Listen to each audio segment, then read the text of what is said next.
করতেন তাহলে কি হতো? সব থেকে নিকৃষ্ট ব্যক্তি ওমর পৃথিবীতে চিহ্নিত হয়তো, কিন্তু আল্লাহ তাআলা তাকে হিদায়াত দিয়ে দিলেন। আর বিশ্ব নবী দুনিয়া থেকে যাওয়ার আগে বলে গেলেন, আমি নবীর পরে যদি কেউ নবী হইতো সে কিন্তু হতো ওমর।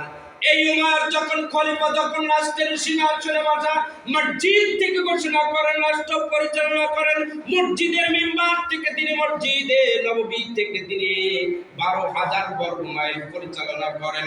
তখন সকলকে একখানা কাপড় দিয়েছিলেন, কিন্তু ওমর জুমার দিন যখন আসছিলেন এরকম লম্বা জামা গায়ে দিয়ে এসেছেন, তখন দাঁড়িয়ে বলছেন, ওমর খুতবা শোনার আগে তোমার কাছে প্রশ্ন, সেটা হচ্ছে আমরা যে কাপড় পেয়েছি লম্বা জামা হয় না, টাইট ফিট ছোট জামা হয়েছে, কিন্তু তোমার গায়ে লম্বা জামা আসলো কি রে?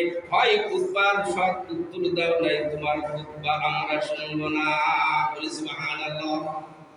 হযরত ওমর তখন একটু থমকে গেলেন, বললেন, তোমার দাবি ঠিক আছে, কিন্তু তার সন্তান আব্দুল্লাহ দাঁড়িয়ে বলতেছেন যে আমার পিতার তো ওই কাপড়ে লম্বা জামা হয় না, তিনি খলিফাতুল মুসলিমিন, তাই আমার কাপড়টি আর আব্বার কাপড়টি, দুইটা কাপড় একসাথে করে দিয়ে আব্বার জামাটা একটু বড় করে দিয়েছি। বলেন সুবহানাল্লাহ। আর আমি আর আপনি যদি প্রশ্ন করি, যদি কোনো বড় নেতা হয় সামনে গিয়ে বলি কেমন আছেন, তাও ধাক্কা মারি 3 গজ দূরে বেড়ায় দেয়। কথা বলেন ঠিক কিনা? কারণ এদের ভিতরে সেই কোরআন সুন্নাহ আমল নাই। যদি কোরআনের কাছে মানুষ আছে, কোরআন অনুযায়ী তারা জীবনযাপন করতে পারে, এই কোরআন এই অপদত্ত জানোয়ারগুলিকে সোনার মাংস পরিণত করে দেয়। বলি সুবহানাল্লাহ। এই জন্য সূরা বাকারা ফাতিহার পরে বাকারা দেয়া শুরু হয়েছে, সূরা নাস হচ্ছে মানুষ, অর্থাৎ এই মানুষ। যার একটি গল্প ছিল, এক বুড়ির একটা গরু ছিল, স্কুলের পার্টি যাইতেছিল, আমার মাদ্রাসায় পড়া স্যারের কাছ থেকে গল্পটা শোনা। তা স্যার ওই ঘরের মধ্যে ফিট আছে ওই বেদ দিয়ে এত গরু মানুষ করেছি, করে পারবো না। আর বুড়িরা ভাবতেছে কি না পেলে আমার গরুরা দিয়ে স্যারের কাছে দিয়ে মানুষ করতে পারে কিনা। তারপরে উনি কি করলেন, একদিন আসে স্যারকে বললেন, স্যার আমি শুনলাম এখান থেকে যাওয়ার সময় আপনি এত গরু মানুষ করেছেন, আমার এই গরুটাকে মানুষ করে দেওয়া যায়? তা বলছে হ্যাঁ যায়, কত গরু আমি জীবনে মানুষ করেছি, দিয়ে যান। উনি দিয়ে গেছে, উনি গরুটা জগৎ বুদ্ধি হতো 5টা মানুষ 2-4 সময় নেই, খাইয়ে ফেলছে, বলছে এই কয় বছর পরে আসবেন, এর আগে আসলে কিন্তু হবে না, তাহলে কিন্তু মানুষ হবে না। উনি আসার পরে বলছে অমুক জসকোটের উপরে যাই দেখবা, ওই বিছানার সময় 2টার সময় লাঞ্চের সময় ওখানে বসে বসে হাওয়া খাচ্ছে, রেস্টে আছে, ওই জায়গায় যাই দেখো তোমার গরু। এখন বুড়ি শহরে গেছে, গিয়ে ওই হাতে করা গাছটাকে একটা দড়ি থাকে, মাঝে মাঝে যায় ওই বিল্ডিং এর সামনে দিয়ে দাঁড়ায়, তুমি আমার ভুলে গেছো বাকি, তোমার কত ঘাস কেটে খাওয়াইছি, এই সেই দড়ি, এই সেই ঘাস, ঘাস খাবা না, এখন মানুষ হয়ে গেছে, আমারে ভুলে গেছে। 2-3 দিন দেখার পরে উনি পুরোপুরি ফাটায়, ওনাকে নিয়ে যাওয়ার পরে এই ঘটনা শোনার পরে তা বলছে আপনাকে ফাটাইছে কি? বললো অমুক স্যার। এখন ওই জজ সাহেব দেখে ওই স্যারই হচ্ছে ওনার স্যার। বলিস মানে ওই যে ছাত্র জজ হয়েছে উনি হচ্ছেন ওনারই ছাত্র, ওই জায়গায় চাকরি করেন। তখন থেকে সিদ্ধান্ত নিলে হ্যাঁ ঠিক আছে, ওই স্যারই আমাকে মানুষ করেছেন, আপনি যতদিন পৃথিবীতে বেঁচে থাকবেন আমি আপনার সমস্ত ভরণ পোষণের দায়িত্ব দিয়ে দিলাম। বলি সুবহানাল্লাহ। এখানে এটাই প্রকাশ হচ্ছে যে স্যার কি করেছেন, বেদে পিঠা মানুষ করেছেন। আর কোরআনুল কারীম হচ্ছে সমস্ত যুগের সর্বশ্রেষ্ঠ গ্রন্থ। এই কোরআনুল কারীম দিয়ে যদি আমরা আমাদের জীবন পরিচালনা করতাম, তাহলে কি হতো, আমাদের জীবন কিন্তু এরকম থাকতো না, এই দুনিয়া একটা জান্নাতের বাগানে পরিণত হতো। সমস্ত পৃথিবী এই বাংলার কাছে মাথা নত করে মুসলমানদের পায়ে চুমা খেতে, কথা বলেন ঠিক কিনা? এই জন্য কবি বলেছিলেন, যারা আল্লাহর নামে সপ্ত সিন্ধু পার তো হতে পার, তারা কেন আজ নীরবে দাঁড়িয়ে শুধু শুধু খাবে বার। যারা আল্লাহর নামে সপ্ত সিন্ধু পার তো হতে পার, তারা কেন আজ নীরবে দাঁড়িয়ে শুধু শুধু খাবে বার। উত্তর সুরি আমরা তাদের করে যাব প্রমাণ, করে যাব প্রমাণ। বিশ্ব মুসলমান, বিশ্ব মুসলমান, লোহিত সাগর খেলিছে তুফান, ডাকিয়াছে বুকে বান। জেগে ওঠ ওরে, জেগে ওঠ তোরা বাংলার মুসলমান, জেগে ওঠ ওরে, জেগে ওঠ তোরা বিশ্ব মুসলমান। এজন্য আমাদেরকে যেটা করতে হবে সেটা হচ্ছে আমাদের ঈমান আনার সাথে সাথে 5 ওয়াক্ত নামাজ ফরজ।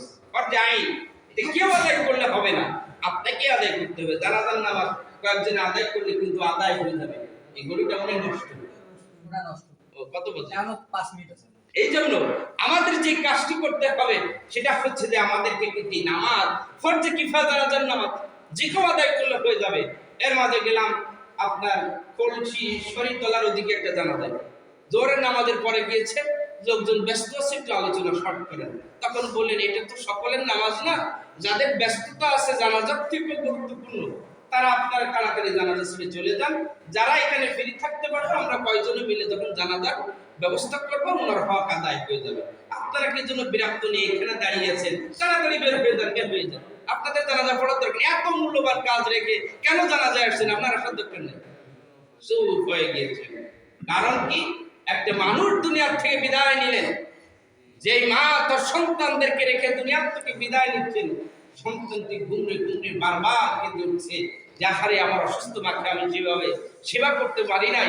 সবাই বলতেছে যাও তুমি যা করেছো আল্লাহ তাআলা তোমার এই সেবাকে কবুল করুক, অনেক চেষ্টা করেছো, কিন্তু সে বারবার কাঁদতেছে। আমি বলতেছি কি তাড়াতাড়ি চাইবার আল্লাহু আকবার বলে এই জায়গাতে যাইতে পারলেই না আমাদের জানাজা পড়ে আসে। কিন্তু আল্লাহ রাসূল বলেছেন জানাজায় শরীক হলে 1 কিরাত সওয়াব, আর যদি দাফন কাফনের শরীক হয় 2 কিরাত সওয়াব। এই কিরাত মানে কি? কিরাত উহুদ পাহাড়ের থেকেও বড় বোঝানো হয়েছে, কত সওয়াব। কিন্তু আমরা ব্যস্ত হয়ে যাই। এই জন্য আমাদেরকে চিন্তা করতে হবে যে কবরে আমরা কি দিয়ে যাব। আমি যদি আমার পকেটে টাকা না থাকে, এখান থেকে ঢাকা যাইতে পারলাম একবার নাই এক বাসালাকে বলি, পরের বার কেউ উঠাবে, বলবে যে এটা ফাঁকিবাজ, পকেটে পুঁজি নিয়ে যেতে হবে। আপনার আমার যদি কবর, মিজান, হাসর নাসর কয়টা ঘাটি? প্রথম হচ্ছে জান কবজ। আল্লাহ রাসূল সাল্লাল্লাহু আলাইহি সাল্লামকে যখন জান কবজ করতেছিলেন তখন জিবরিল আলাইহিস সালামকে বললেন আমার উম্মতেরা এত কষ্ট সহ্য করতে পারবে না, তুমি যেভাবে আমার বুকে হাত দিয়েছো মনে হচ্ছে উহুদ পাহাড়টা তুমি আমার বুকের উপরে রেখেছো। বলি আল্লাহু আকবার, আরেকবার বলি আল্লাহু আকবার।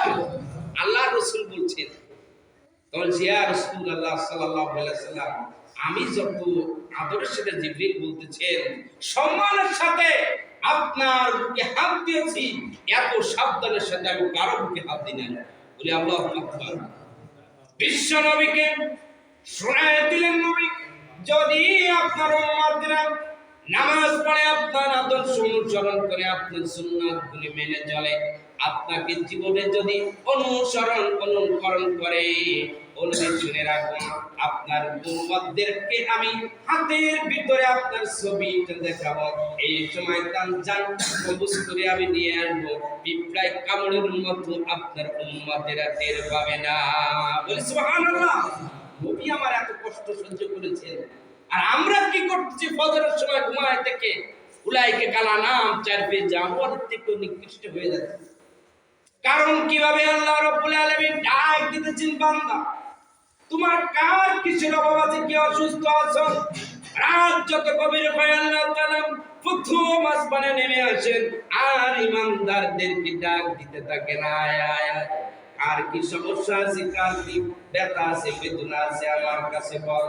আমরা এক মহিলার কাছে আর এক পুরুষের কাছে গীবাত করে করে আরেকজনের বিরুদ্ধে বলে আল গীবাতু আশাদ্দু মিনাজ জিনা, জিনার থেকে মারাত্মক অপরাধ করতেছি, খারাপ কাজ করতেছি।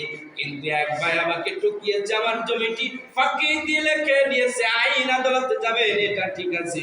আরেকজনের খারাপ কাজ দেখেছেন অন্যকে বলে বলে আনন্দ করতেছেন, কিন্তু যদি তাকে আদরের সাথে আপনি ব্যক্তিগত বলতেন, কাজ বলো না, আমার আল্লাহর কাছে হাত তুলে যদি দোয়া করতেন, আমার আল্লাহ বলছেন বান্দা মানুষের কাছে চাইলে মানুষ খুশি হয়, আর আমি আল্লাহ আমার কাছে না চাইলে আমি অখুশি হই। কার কাছে না বিচ্ছিন্ন, তার কাছে যত চাবেন যত তওবা ইস্তিগফার আমি আপনি করতে পারবো, গুনাহ তো আমাদের প্রত্যেকটা মুহূর্তে ঘটে থাকে, আল্লাহ তাআলা তত বেশি খুশি হয়ে যান। বলে সুবহানাল্লাহ। তাহলে আল্লাহ রাসূল সাল্লাল্লাহু আলাইহি ওয়াসাল্লাম আমাদের জন্য এই ঘোষণা দিয়েছেন, যে কথাটি বলতেছিলাম যে রাসূলুল্লাহ সাল্লাল্লাহু আলাইহি সাল্লামকে যিনি হত্যা করতে চেয়েছিলেন তিনি হয়ে গেলেন পৃথিবীর সবথেকে শ্রেষ্ঠ মানুষ। আজ পর্যন্ত এবং কিয়ামত পর্যন্ত ইসলাম